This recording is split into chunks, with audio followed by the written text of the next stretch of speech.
Baiklah, Assalamualaikum warahmatullahi wabarakatuh. Perkenalkan, nama saya Maftuka dari MJ403. Di sini saya akan mempresentasikan mengenai tugas UAS Manajemen Perbankan dengan topik satu, yaitu ruang lingkup perbankan. Topik masalah, dukungan kesetaraan gender, 56% pegawai Citibank Indonesia perempuan. Liputan 6.com, Jakarta City Indonesia kembali mempertegas komitmennya terhadap nilai keberagaman dan inklusi.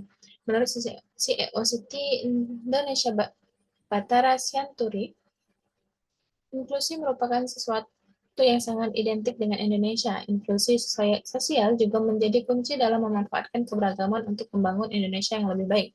Tugas kita adalah untuk dapat mewujudkan inklusi baik di lingkungan keluarga, sekolah, tempat kerja, hingga masyarakat. Salah satu poin inklusivitas di tempat kerja adalah peran perempuan dan penerapan prinsip kesetaraan gender yang pada akhirnya akan menuntun pada penerapan konsep meritokrasi. Ungkap Batara pada diskusi virtual ditulis Jumat tanggal 8 bulan 4 2022. Data Bank Dunia tahun 2021 menunjukkan sekitar 54% perempuan usia produktif di Indonesia memilih untuk bekerja. Melihat angka partisipasi perempuan dalam perekonomian Indonesia tersebut, Siti punya keyakinan akan pentingnya peran perempuan dan kesetaraan gender dalam menjalankan bisnis. Siti juga berusaha secara konsisten untuk terus memperlihatkan nilai-nilai tersebut baik secara internal di lingkungan kerja maupun eksternal kepada publik dan klien.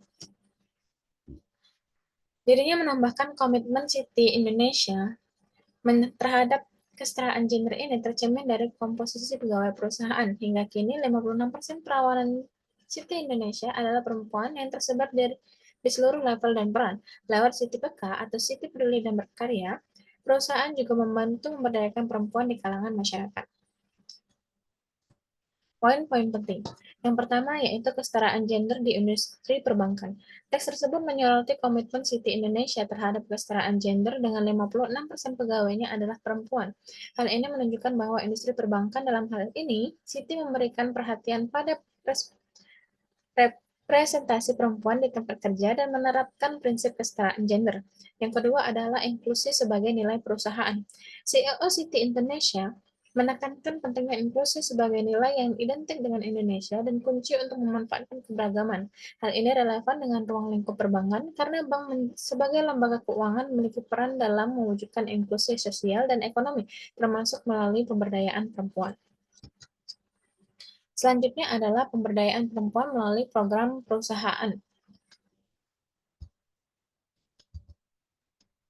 Melalui program Citi PK, Citi Indonesia juga membantu memperdayakan perempuan di kalangan masyarakat.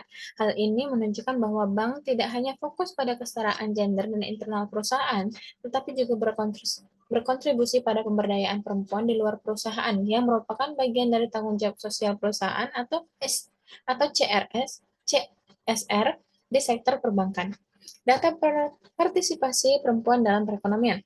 Teks tersebut menyebutkan data Bank Dunia tahun 2021 yang menunjukkan bahwa sekitar 54% perempuan usia produktif di Indonesia memilih untuk bekerja. Data ini memberikan konteks tentang pentingnya peran perempuan dalam perekonomian dan relevansinya dengan kebijakan kesetaraan gender di sektor perbankan. Selanjutnya apa itu ruang lingkup perbankan? Ruang lingkup perbankan di Indonesia meliputi berbagai kegiatan dan lembaga yang terlibat dalam menghimpun dan menyalurkan dana, serta menyediakan jasa keuangan lainnya. Ini termasuk bank umum, bank pengkreditan rakyat, bank syariah, dan lembaga keuangan non-bank. 1.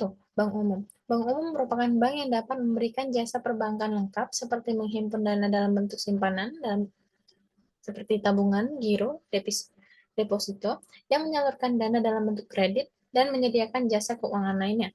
Yang kedua adalah Bank Pengkreditan Rakyat atau BPR. BPR berfokus pada kegiatan menghimpun dan menyalurkan dana, serta memberikan jasa perbankan yang lebih sederhana dibandingkan bank umum. Yang ketiga adalah bank syariah. Bank syariah adalah bank yang menjalankan kegiatan perbankan berdasarkan prinsip-prinsip syariah seperti tidak dikenakan bunga dan fokus pada pembiayaan yang sesuai dengan prinsip Islami. Yang terakhir adalah Lembaga Keuangan dan Bank atau LKNB. LKNB adalah lembaga yang juga beroperasi di bidang keuangan, tetapi tidak memiliki fungsi perbankan seperti tabungan atau giro. Contoh LKNB antara lain asuransi, perusahaan pembiayaan, dan lembaga investasi. Selanjutnya adalah fungsi perbankan. Fungsi perbankan adalah satu, menghimpun data. Bank menghimpun data dari masyarakat dalam bentuk simpanan, yaitu tabungan, giro, deposito, dan lain-lain. Yang kedua adalah menyalurkan dana. Bank menyalurkan dana kepada masyarakat dalam bentuk kredit atau pembiayaan. Yang ketiga adalah jasa perbankan layanan. Bank menyediakan jasa perbankan lain seperti transfer dana, layanan pembayaran, penitipan barang berharga, dan jasa-jasa keuangan lainnya. Selanjutnya adalah ruang lingkup hukum perbankan. Perizinan. Hukum perbankan mengatur tentang perizinan dan persyaratan untuk mendirikan dan menjalankan usaha perbankan. Selanjutnya, rahasia bank. Hukum perbankan melindungi rahasia nasabah bank.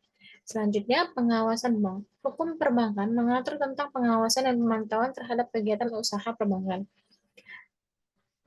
Kegiatan usaha bank. Hukum perbankan mengatur tentang kegiatan usaha yang dapat dilakukan oleh bank seperti menghimpun data, menyalurkan dana, dan memberikan jasa keuangan lainnya.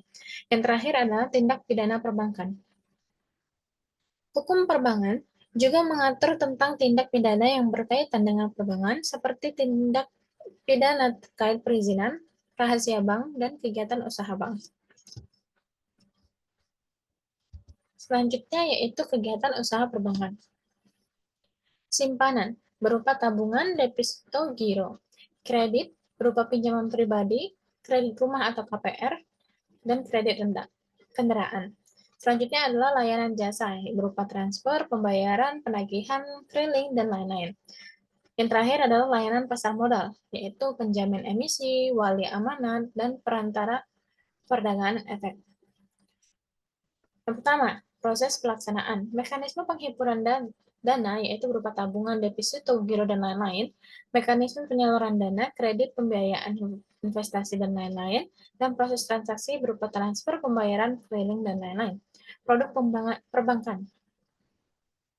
Tabungan, yaitu simpanan yang bisa diakses kapan saja. Deposito, simpanan jangka waktu tertentu dengan bunga lebih tinggi.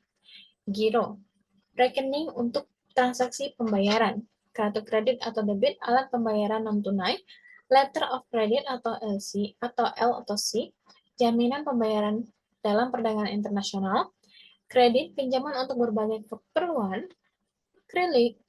clearing atau proses penyelesaian transaksi antar bank, inkaso, jasa penagihan, jasa perbankan lainnya yaitu berupa transfer, setoran, pembayaran, pengiriman uang, dan lain-lain.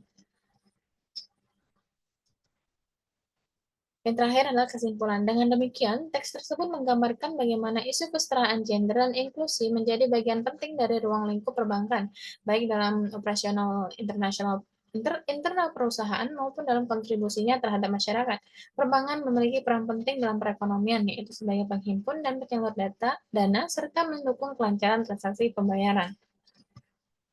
Baiklah, itu saja presentasi dari saya.